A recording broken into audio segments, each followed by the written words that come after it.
For more than 40 years, documentarian Ken Burns has chronicled some of the most pivotal and consequential moments in American history. His documentaries are extraordinary. The Civil War, baseball, jazz, the Vietnam War, among so many others, have been seen by many millions of viewers. His new series, The American Revolution, premieres on PBS on November 16th. Take a look. Muskets are mostly inaccurate beyond 80 yards and hopeless beyond 120 yards. So a lot of the killing is done with a bayonet. And a bayonet is a nasty way to kill, it's a nasty way to die. This is really eyeball to eyeball, nose to nose. It's very intimate. And that kind of intimacy is horrifying. And Ken Burns joins me now. You were on my podcast about grief, which is out now, available on all over.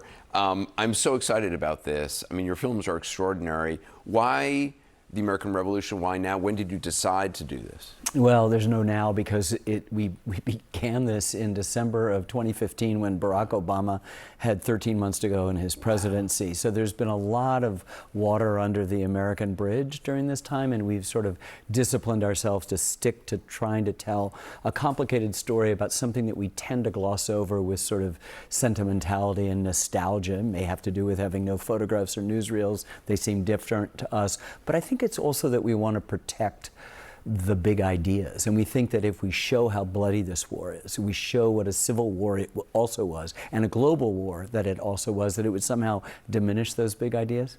Not at all. They're actually made all the more inspiring, and you begin to realize how central in all of world history our revolution is. Well, it's so interesting because you hear people, throw around the term Civil War as if it's for people who have never been to a Civil War, Right. never seen one up close.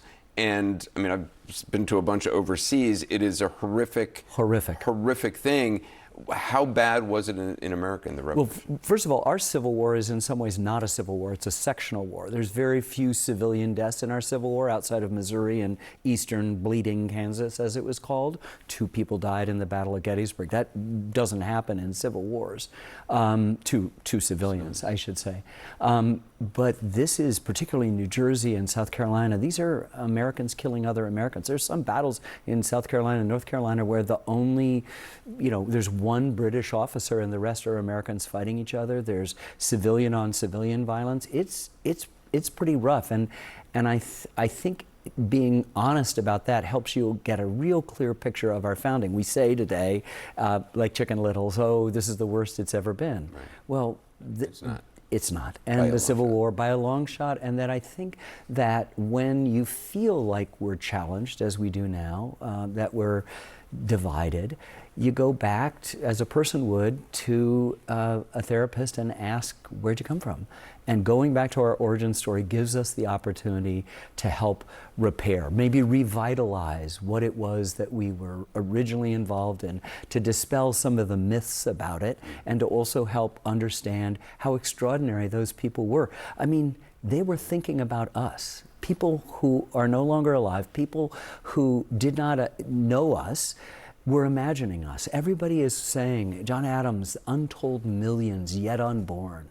They're thinking about what they're doing and understanding the specialness of this moment, that for the first time in human history, people aren't going to be subjects under authoritarian rule, but they're going to be citizens, some new exalted state that's going to require all of the energies to resist the temptation just to give in to authoritarian rule, and to have the virtue that would mean through lifelong learning. That's what the pursuit of happiness meant, not stuff. Riches. The pursuit of happiness is not everyone being happy. It is. Happiness in a capital H sense comes from lifelong learning, in which you become virtuous. You repair yourself. You work on yourself. It's not about the acquisition of wealth and objects. It's about lifelong learning. And so when you think about it in that term, then the idea of citizenship is this spectacularly new, exciting thing. And the exercise of citizenship, which we kind of take for granted and forget to do, it becomes a very special privilege when you realize that up until this point, most everybody had been a subject, and were dependent on authoritarians who wanted you uneducated, wanted you distracted by conspiracies and wives' tales and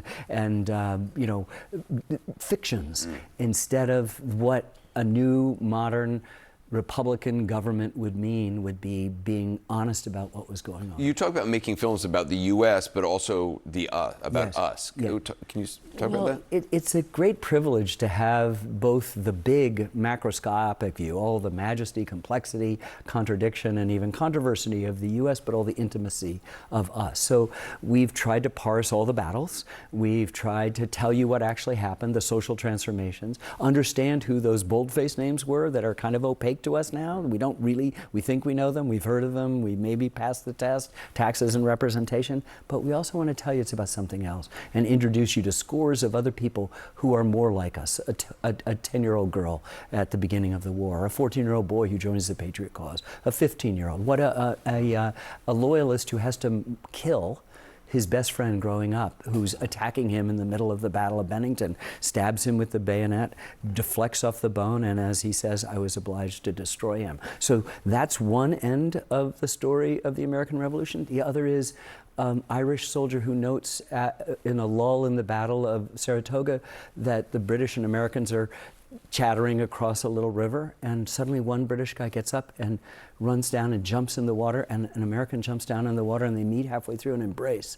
They're brothers that hadn't known that they were fighting each other, hadn't seen each other in years, and hadn't known that they'd end up on the other side of an army. So between the polarities of those two kinds of us moments, there's the story of the American Revolution, which can be as inspiring and as patriotic in the best sense of the word as anything. I mean, I won't work on a more important film than this. I can't wait to watch the whole thing. Ken Burns, thank you so much. Also want to mention, Ken is on the new season of my podcast, All There Is. The episode released just last night. In it, we spoke about how Ken, losing his mom died when he was just 11 years old, led him to his life's work.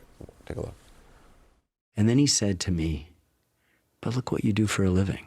I said, what? He said, you wake the dead. You make Abraham Lincoln and Jackie Robinson come alive. Who do you think you're really trying to wake up? You can watch the entire episode at CNN.com/allthereis or wherever you get your podcast. In addition, we launched a new weekly online show called All There Is Live, companion show to the podcast every Thursday night live at 9:15 p.m. Eastern Time. You can also find that at CNN.com/allthereis.